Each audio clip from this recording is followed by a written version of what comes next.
Eu estava observando as discussões a respeito da suposta peça artística onde um adulto, um homem, ele se apresenta nu diante de um público, inclusive de crianças, e é tocado por uma criança. Observando as discussões, eu percebi que a sociedade anda muito dividida a esse respeito. Então eu entendi que há muitos adultos que são favoráveis e que não vê mal em um adulto ficar nu diante de uma criança e ser tocado pela criança. E entre esses que são a favor desse tipo de coisa estão artistas, estão pessoas da mídia e até mesmo poderosos por trás disto. Mas observe, não precisa ser muito inteligente para entender isso. Não é necessário ser muito inteligente para entender o que eu vou dizer.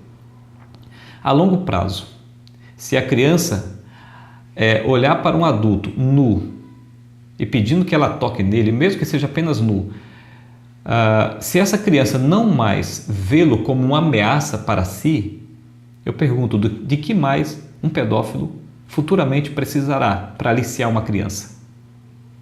Se a criança ao olhar um homem nu, se a criança interagir com um homem nu, tocando em seu corpo, para ela não é uma ameaça, não é um risco, do que mais um pedófilo precisará para aliciar essa criança?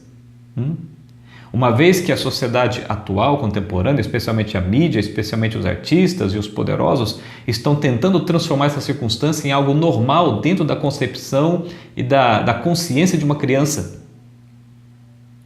Um pedófilo geralmente ele não se aproxima da criança, geralmente os mais espertos, inteligentes, eles não se aproximam de uma criança dizendo eu sou pedófilo e eu vou abusar de você. Ele geralmente se apresenta como alguém legal, bacana, sorridente, brincalhão, com espírito também infantil, com doce na mão, com presentinhos na mão. E agora, além dessas ferramentas psicológicas, ele agora, diante dessa normalização, ele agora, no futuro próximo, ele tem também à sua disposição o quê? A normalidade dessa circunstância.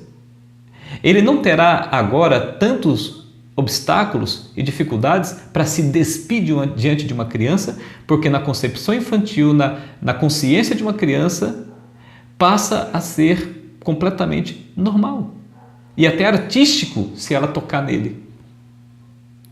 De que mais, futuramente, de que mais um adulto precisará para aliciar uma criança? Não analise apenas o efeito do presente, analise o efeito disso a longo prazo.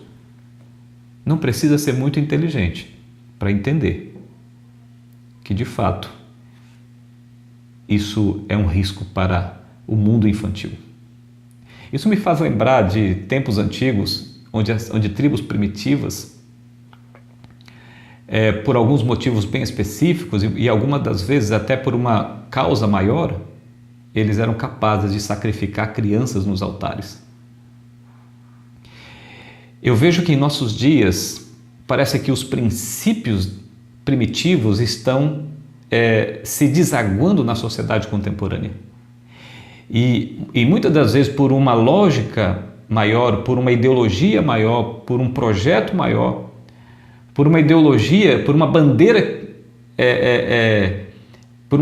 ideológica, as nossas crianças têm sido colocadas no altar do sacrifício filosófico, ideológico. Por uma causa maior, por uma bandeira maior, estão dispostos a sacrificar a inocência de nossas crianças em nosso tempo.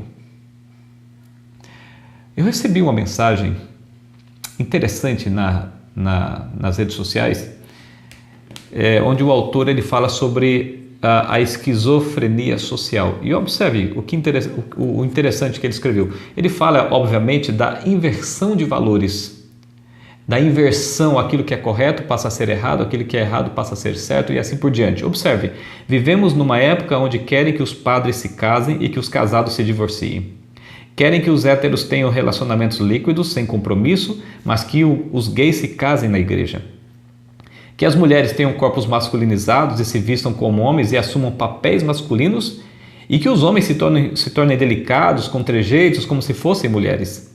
Uma criança com 5 anos de idade ou 6 anos de idade de vida já tem o direito de decidir se será homem ou se será mulher pelo resto da vida, mas um menor de 18 anos não pode responder pelos seus crimes. Não há vaga para os doentes nos hospitais, mas há o incentivo e o patrocínio do SUS para quem quer fazer mudança de sexo. Há acompanhamento psicológico gratuito para quem deseja deixar a heterossexualidade e viver a homossexualidade, mas não existe nenhum apoio deste mesmo SUS para quem deseja sair da homossexualidade e viver a sua heterossexualidade, e se o tentarem fazer é considerado crime. Ser a favor da família e da religião é ditadura, mas urinar em cima dos crucifixos é liberdade de expressão. E o autor conclui: se isso não for o fim dos tempos, deve ser o ensaio para o fim dos tempos. E você talvez me pergunte, mas a Bíblia faz menção a alguma coisa relacionada à inversão de valores? Sim, faz menção. Por exemplo, em Isaías capítulo 5, verso 20, diz assim, falando da inversão de valores que aconteceu no passado, e obviamente esse texto ele passa a ser prescritivo, porque o mesmo princípio ele é exigido em nossos dias, ele é presente em nossos dias e ele é retratado em nossos dias.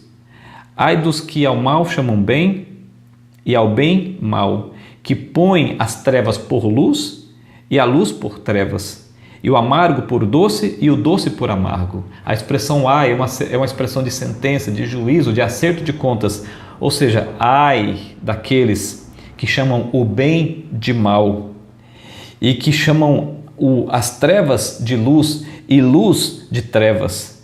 Ai daqueles que chamam o amargo de doce e o doce de amargo.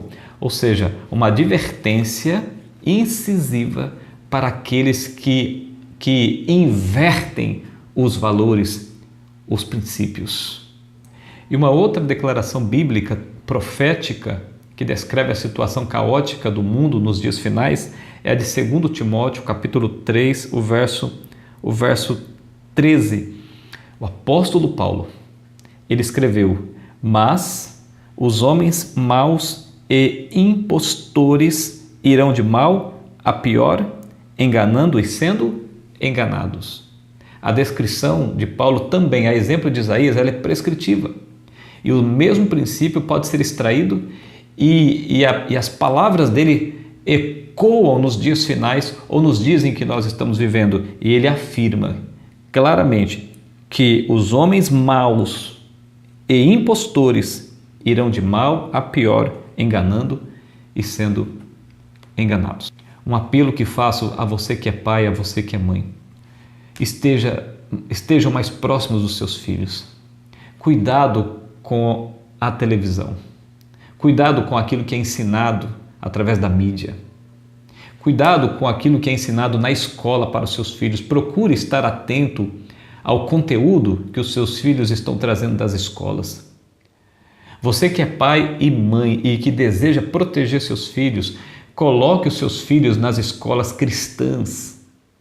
Coloque os seus filhos nas escolas que ensinam valores cristãos, princípios cristãos.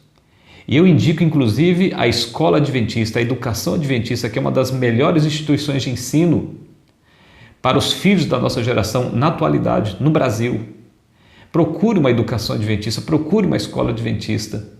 Coloque os seus filhos numa educação cristã, para que você tenha um pouco mais de paz, um pouco mais de tranquilidade. Esteja próximo dos seus filhos, porque os dias em que nós vivemos são maus, e são maus especialmente para as crianças. Portanto, que Deus possa abençoar você, a sua família e também os seus filhos. Até mais.